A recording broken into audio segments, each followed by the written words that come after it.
আয়েশা বিছানায় হেলান দিয়ে বসে একমনে আহিলের দিকে তাকিয়ে আছে। আর আহিল আয়েশার পাশে বেঘরে ঘুমাচ্ছে, কোনো হুঁশ নেই আহিলের।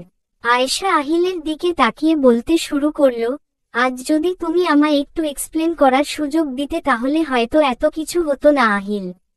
আমি মানছি তুমি যা দেখেছ তাতে তোমার এমন রিয়াক্ট করা স্বাভাবিক, কিন্তু একবার তো আমার কথাটা শোনা উচিত ছিল। রিকের কথাগুলো শুনে আমি নিজেই হতভম্ব হয়ে গেছিলাম। ইচ্ছে তো করছিল ঠাটিয়ে একটা চড় বসিয়ে দিই গালে। সাহস কি করে হলো ওর তোমাকে অপমান করার, কিন্তু আমি তো নিরুপায় ছিলাম। নিজের বড় ভাইয়ের গায়ে কি করে হাত তুলতাম আহিল? রিক যে আমার নিজের চাচার ছেলে, যেই চাচাকে আমার দাদু দত্তজপুত্র করে দিয়েছিলেন বহু বছর আগে। কিন্তু আমার বাবা চাচ্চুকে খুব ভালোবাসত, তাই দাদুর থেকে লুকিয়ে সম্পর্ক রেখেছিল। রিক আমি আর বড় ভাই একসঙ্গে বড় হয়েছি, একসঙ্গে স্কুলে পড়েছি আমরা। বড় ভাই আমাদের থেকে উঁচু ক্লাসে ছিল আর রিক আমার ক্লাসে, কারণ রিক আমার থেকে 6 মাসের বড় ছিল। রিক যে আমার চাচ্চুর ছেলে তা আমি জানতাম না, আর বড় ভাইও জানত না। রিকের কথা কি জানবো, নিজের চাচ্চুর কথাই তো জানতাম না। কিন্তু যখন জানতে পারলাম তখন রিক বলল, 6 মাসের বড়তে কি হয়েছে, আমি জানো ওকে রিক বলেই ডাকি আর সবাইকে জানো বেস্ট ফ্রেন্ড বলেই পরিচয় দিই। আমি এটা শুনে বাবাকে বললে বাবা বলে, রিক যেমনটা বলেছে তেমনটাই করতে। কারণ তখন ও আমার দাদু জীবিত ছিল, তাই বাবা আর চাচ্চুর সম্পর্ক আছে জানলে রেগে যাবেন। কিন্তু তোমার যখন আমার বড় ভাইয়ের সাথে পরিচয় হলো তখনই হুট করে রিক গায়েব হয়ে গেল। বড় ভাই চেয়েছিল ব্যাপারটা তোমাকে জানিয়ে একসাথে মিলে রিককে আর চাচ্চুকে খুঁজবে, কিন্তু বাবা জানাতে দেয়নি, তাই তুমি আজ পর্যন্ত রিককে চেনো না, ওর সম্পর্কে জানো না। সবাইকে যেমন বেস্ট ফ্রেন্ড বলেছি তোমাকেও তেমন বেস্ট ফ্রেন্ড বলেছি, শুধুমাত্র বাবা আর বড় ভাইয়ের কথা শুনে। রিককে হারিয়ে তোমায় পেয়েছিলাম আমি আহিল। শুরুতে তোমায় নাম ধরে ডাকায় বাবা আর বড় ভাই দুজনেই বকা দিয়েছিল, কারণ তুমি আমার ভাইয়ার বয়সী, আমার থেকে অনেকটা বড়। কিন্তু তারপর তো তুমি বললে যে আহিল বলেই ডাকতে, দাদা বা ভাইয়া না ডাকতে। তার কারণটা অবশ্য আমি পরে জেনেছি, সামান্য হেসে। এরপর তুমি আমেরিকা চলে যাওয়ায় রিক আবার আসে। আহিল আমি মানছি 6 মাসের বড় রিক আমার থেকে। আমার স্বামীকে অপমান করেছে ও, সেখানে আমার ওকে একটা চড় মারলে কোনো দোষ হতো না, কিন্তু আমার বাবা মা যে আমায় এমন শিক্ষা দেয়নি। আমি ওখানে দাঁড়িয়ে সবটা ক্লিয়ার করতাম, তার আগেই তুমি আমাকে নিয়ে চলে এলে। আমি কি করে কথা বলতাম বলো তো?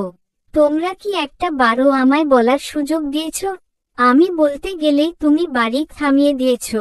আমি তোমাকে ওখানে দাঁড়িয়েই বলতাম রিক আমার সম্পর্কে দাদা হয়, আর একজন ভাই একটা বোনকে জড়িয়ে ধরতেই পারে, কপালে চুমু দিতেই পারে। হঠাৎই আয়েশা থেমে গেল। আয়েশা এবার নিজে নিজে ভাবতে লাগল, কারণ ওর একটু খটকা লাগছে রিকের ব্যবহারে। ও নিজে নিজেই বলতে শুরু করল, 1 মিনিট, রিক আমাকে হুট করে ওভাবে জড়িয়ে ধরল কেন? আর কপালে চুমুই বা দিল কেন? আমরা তো শুধু দাঁড়িয়ে কথা বলছিলাম, তাহলে হুট করে? রিক তো কোনোদিন এমন করেনি, শুধু আহিলের চলে যাওয়ার পর উল্টো পাল্টা আচরণ করত। আমি আজকে মলের পিছনে রিককে যেতে দেখেই দৌড়ে চলে যাই ওর কাছে কথা বলতে, কারণ আহিলের আমেরিকা থেকে ফেরার আগেই ও আবার গায়েব হয়ে যায়। তাই কথা বলতে গেছিলাম, আর কথা বলতে বলতেই ও আমাকে জড়িয়ে ধরে আর কপালে চুমু দেয়। তার মানে কি ও আহিলকে দেখেই এমনটা করেছে? হ্যাঁ, না হলে ও কেন বলল আমি ওকে ভালোবাসি আর ও আমাকে, যেখানে ও আমার চাচ্চুর ছেলে হয়? ব্যাপারটা আহিল জানে না দেখে, এই জন্যই ওরম করল যাতে আহিল ভাবে আমার আর রিকের মধ্যে কোনো সম্পর্ক আছে। আহিল আজকে রিককে প্রথম দেখল, কারণ আহিল আসার আগেই রিক হুট করে গায়েব হয়ে যেত। ঠিক যেমন আহিলের সাথে ভাইয়ার পরিচয় হয়, আর আহিলের আমাদের বাড়ি আসার আগেই ও গায়েব হয়ে গেল। ফিরে এলো আহিলের আমেরিকা যাওয়ার পর, আবার যখন আহিল দেশে ফিরে এলো তখনই ও আবার সব যোগাযোগ বন্ধ করে দেয়। আর রিক জানল কিভাবে আহিল আমাকে জোর করে বিয়ে করেছে? ভাইয়া বা বাবা বলেছে? এটা তো মনে হচ্ছে কোনো ষড়যন্ত্র। আমাকে আর আহিলকে আলাদা করার জন্য নয় তো? আমাকে জানতে হবে, যে করেই হোক জানতে হবে। কালকেই বাবা আর ভাইয়ার সাথে কথা বলবো আমি। রিকের ব্যাপারটা না হয় জানবো, কিন্তু রিয়া রিয়া যেটা করতে চেয়েছিল আহিলের সাথে সেটা কি ছিল? কিছু সময় আগে আয়েশার ফোনে একটা আননোন নাম্বার থেকে কল আসতেই আয়েশা কলটা রিসিভ করে অপর ব্যক্তির কথা শুনে নিজেকে স্বাভাবিক করে বেরিয়ে গেল আরোহীকে নিয়ে। গন্তব্যস্থলে পৌঁছে আয়েশা যা দেখল তার জন্য আয়েশা প্রস্তুত ছিল না। আয়েশা দেখল আহিলের কোমর এক হাত দিয়ে জড়িয়ে ধরে আছে রিয়া আর আহিল রিয়ার কাঁধে ভর করে আছে। দেখেই বোঝা যাচ্ছে আহিল নেশায় বুঁদ হয়ে রয়েছে, কারণ এটা একটা হোটেল যেখানে মেয়েরা নাচছে আর লোকগুলো টাকা ওড়াচ্ছে আর আহিল বাস সাইডে বসে নেশায় ঝুলছে। আয়েশা এসব দেখে দু কদম পিছিয়ে যেতেই আরোহী আয়েশাকে ধরে আর সামনে থেকে একজন বলে, নিজেকে সামলাও ভাবি। আপনি? হ্যাঁ আমি আপনাকে ফোন করেছিলাম। আপনি ইচ্ছে করে আহিলকে ড্রিঙ্ক করিয়েছেন তাই না? না ভাবি, আমি এসব করিনি। আমি এখানে আহিলকে ফলো করে এসেছি। আহিল আমাকে যখন ফোন করেছিল তখন ভীষণ রেগে ছিল আর অর্ধেক কথা বলেই ফোন রেখে দেয়। তখন আমি ওর লোকেশন ট্র্যাক করে এখানে আসি, কারণ আমেরিকা থাকাকালীন আহিল রেগে গেলেই ভীষণ ড্রিঙ্ক করত। তখন আমি সামলাতাম, বাট এখানে ওর পিয়ে রিয়াকে দেখে আমার মনে হলো আপনাকে জানানো উচিত। কিন্তু আগের দিন যা ঘটেছে তা আপনাকে আমি পরে বলবো, এখন আগে আমাদের আহিলকে বাড়ি নিয়ে যাওয়া উচিত। ভাবি ভাইয়াকে নিয়ে ওই রিয়া কোথায় গেল? আয়েশা আরোহী আর জ্যাকের কথা বলার মাঝে রিয়া আহিলকে নিয়ে একটা রুমের উদ্দেশ্যে রওনা দেয়, যেটা কেউ দেখতে পায়নি ওরা। রিয়া আহিলকে নিয়ে সিঁড়ি দিয়ে উঠছিল, তখনই সেটা আয়েশার চোখে পড়ে। ওই তো রিয়া বলেই আয়েশা রিয়ার পিছন করতে নেয়, কিন্তু সবাই নাচ করছে দেখে জায়গাটা ভিড় হয়ে রয়েছে, তাই আয়েশাদের যেতে একটু টাইম লাগে। আয়েশা সিঁড়ি দিয়ে উঠে দেখে রিয়া আহিলকে নিয়ে একটা রুমে ঢুকে পড়ে। আয়েশা দৌড়ে রুমের কাছে যেতেই দেখে দরজা লক। রিয়া ভিতর থেকে দরজা লক করে দিয়েছে। আয়েশার পিছন পিছন জ্যাক আর আরোহী এলে আয়েশা বলে, দরজা লক, আমি ভিতরে যাব কি করে? দরজা ভেঙে বলেই জ্যাক দরজাটা ভাঙতে শুরু করল। জ্যাকের দরজায় দুবার আঘাত করার পর তিনবার আঘাত করতে নিলেই দরজা খোলার শব্দ আসে। রিয়া দরজা খুলেই ঘাবড়ে যায়। আয়েশা তুমি? আয়েশা কিছু না বলে রিয়াকে এক ধাক্কা মেরে ভিতরে গিয়ে দেখে আহিল বেডে শুয়ে রয়েছে আর আহিলের শার্টের বোতামগুলো হাফ খোলা। আয়েশা এটা দেখে রিয়ার হাত ধরে টেনে আনে আর বলে, সাহস কি করে হলো আমার স্বামীর দিকে নজর দেওয়ার? আর কোনোদিন যদি আহিলের ধারে কাছেও দেখি আমার থেকে খারাপ আর কেউ হবে না। এই বলে আয়েশা জ্যাককে হেল্প করতে বলল আর জ্যাক আয়েশা মিলে আহিলকে নিয়ে ওখান থেকে বেরিয়ে গেল। আর আরোহী নিজের ফোনের ক্যামেরাটা অফ করে রিয়াকে বলল, প্লিজ রিয়া, এবার আমার ভাইয়ার পিছন ছাড়ো। হি ইস ম্যারেড বলে আরোহীও বেরিয়ে গেল। আর রিয়া দাঁত কটমট করে বলল, সেটা কোনোদিন হবে না। আহিল আর আয়েশাকে আলাদা হতেই হবে।